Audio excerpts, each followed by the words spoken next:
This is Kugan Cassius for IFLTV. Delighted to be joined by the legend that is Mr. Teddy Atlas. Teddy, how are you first of all? Good. I'm a little tired. I'm jet lagged or whatever the hell I am. I'm so tired I don't even know if I'm jet lagged. I just know that the last time I slept was Monday night in New York City in my bed back there, and now I'm in Riyadh on Wednesday and I haven't slept yet. But you know what? You don't need to sleep when you have adrenaline, and a fight like this gives you that adrenaline. And I wasn't planning on, segmenting into that the way I just did, but it's true. It's easy to stay up when you're up for a reason, and this is a damn good reason to stay not tired. It really is. When you got a fight like this, I said to someone before, I said, you could call this the fight of the century, and you wouldn't be out of line. You wouldn't be telling, things that are outrageous. I mean, Ali Frazier, the first one, was the fight of the century, and that'd never be replaced. But you could make an argument for this, to have that kind of title. I mean, it both undefeated guys, both guys with all the titles, but here's the thing. Both guys that, to a certain point, they're enigmas.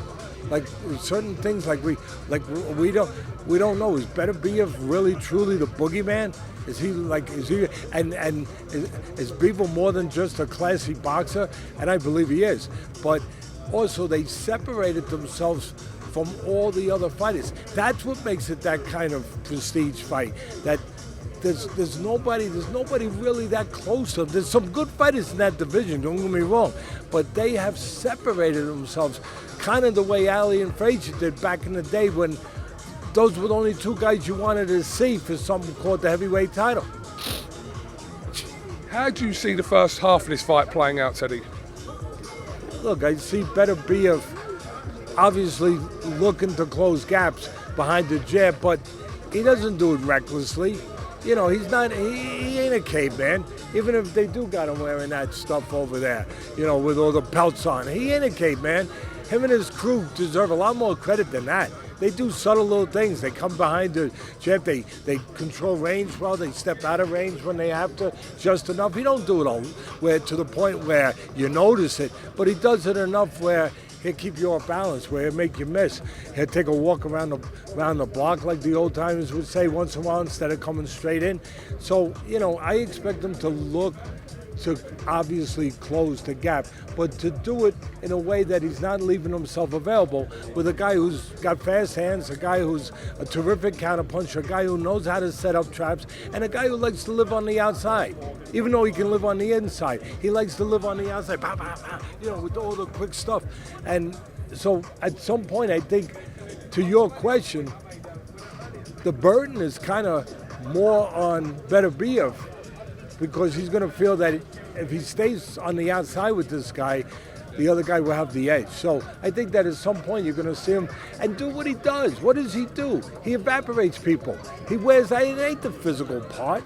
It's the mental part. It's the aura. It's the pressure. It's the constant pressure where he's always coming forward. And where you're okay for 4 rounds. You're okay to 5, 6, and then all of a sudden you start to wilt. You start to wilt, like that puddle in July, where you see a puddle out on the street, right? Little puddle, and the hot sun's beating on it. You walk away for 20 minutes, you come back and you say, where'd the puddle go? I'll tell you where it went. It got evaporated. He does that. His pressure evaporates people. For me, I'm gonna read your mind, and I'm gonna go and answer what I know you want to ask me. Who's gonna win the fight? I'm taking Bivol for a different reason than most people are. Not just because I think he's more versatile, or he's more polished, or because I got all the belief in BETERBIEV for being better in those areas than anyone even knows. He's tremendous. But I'm picking him, again, I'm picking Bivol, not because, quick feed and he control, and he, like I said, he's got more options. I'm picking him because I think he can match BETERBIEV here. I think he can be as much a boogeyman as BETERBIEV can, except he don't look like the boogeyman. So we don't think he's the boogeyman, because the other guy fits the role a little bit better. And God bless him, the other guy is a boogeyman. But I think BETERBIEV, I think that he's going to meet a guy that he hasn't met for 20 fights, a guy who he can't evaporate, a guy who mentally can match him in that kind of way where he will not get broken down. And if I'm right about that, Bivol wins. If I'm wrong about that, BETERBIEV does what he's done 20 times before.